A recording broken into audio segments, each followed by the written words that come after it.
so many players have trouble setting up, and it sets them up for poor shots. Um, the setup is a fundamental part of your golf swing, where your golf swing is a chain reaction of events, and a proper setup will just help promote the right moves and the right positions throughout your golf swing for more predictable results. First, you want to start with the foundation, your feet. A lot of people stand a little too close, feet too close together. Some stand really wide apart. I think it's best to adjust your width of your stance based on the shot you're trying to hit. For instance, right now I have a wedge. Don't want it too wide or too narrow, just enough to have a stable base. So I think feet at about hip width apart, just so I can get nice and athletic feeling without feeling too unstable. But you don't want too big of a base where you feel restricted in your movement as well. So start with something that's comfortable, typically hip width apart, and as you get into driver, you're looking at more like shoulder width apart, a little bit wider. Now that we got the width of your stance down, we're going to focus on your torso tilt and your pelvic tilt. Where you want to bend is starting from your waist or your belt line. So if I put a club here, I'm bending this way. One thing we want to avoid is hunching over from your upper torso or just crouching down too much.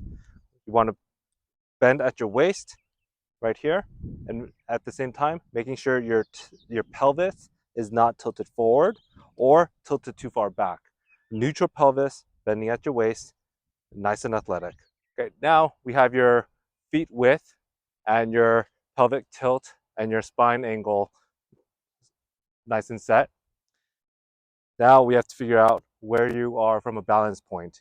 See me rocking back and forth, I'm like heavily on my toe side. Now I'm heavily on my heel side. Where you want to be is a bit more on the arch of your feet and the balls of your feet. Nice and balanced, somewhat athletic, where you can have a little bit of a bounce to it. A good trick to doing this is once you bend over at your waist, a lot of your weight moves over to the toe side. From there, once you bend your knees just a little bit, the weight moves back more towards your arch. That's typically a good place to start from a neutral position. Now, depending on your swing tendencies and your um, mobility, you may want to move a little bit toe side or heel side. But from a neutral standpoint, again, you're bending at your waist and then knee flex just a little bit to get your weight between your arch and the balls of your feet. Now we have your feet dialed in, your spine angle dialed in, your pelvic, your pelvic angle, and your weight distribution between your toes and heel. Now for your arm, when you introduce the golf club into your stance that you've just built, you don't want to reach for it too much and you don't want to stand too high up on it. Maintaining that same posture that you've built to yourself, you want your arms to hang nice and comfortable from your shoulder socket. So if you look here, my hands are directly under my shoulders. For the most part, you want all your clubs to sit right here. As the club gets longer, it'll actually extend out and more towards your toe side. But currently I'm holding a wedge and it's directly under my shoulders where my arms are nice and relaxed and I'm just hanging here. The final step of a proper setup is ball position. The typical neutral position is ball in the center of your sternum. For a wedge, up to an 8 iron, and then one ball forward up to a 6 iron, and then one ball forward up to a 3 wood, and then one ball forward for a driver.